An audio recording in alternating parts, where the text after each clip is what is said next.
చేతిలో దేశాధ్యక్షుడనే అధికారం ఉంది కదా అని ఒక్క సంతకంతో యుద్ధాన్ని ప్రకటించే హక్కు ఆ వ్యక్తికి ఎవరిచ్చారు? వాళ్ళు ఏసీ గదుల్లో మ్యాపులు గీస్తుంటే పరాయి దేశంలో యుద్ధం చేస్తూ సామాన్య సైనికులు రక్తం చిందిస్తున్నారు. ప్రజలు ప్రాణాలు వదులుతున్నారు. ఇది దేశభక్త, పాలకుల అహంకారమా?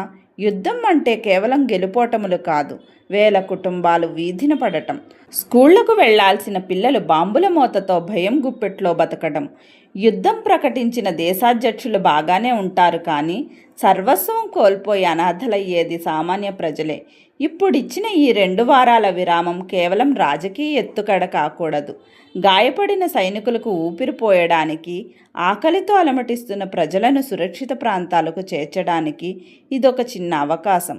అధికారం కోసం చేసే యుద్ధంలో ప్రాణాలు కోల్పోయేది ఎప్పుడూ సైనికులు, ప్రజలే. యుద్ధం ఏ దేశానికి మంచిది కాదు.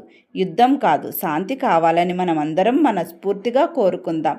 ఇలాంటి వాస్తవాలను పంచుకునే నా ప్రయత్నానికి మద్దతుగా ప్లీజ్ సబ్స్క్రైబ్ చేసుకోండి.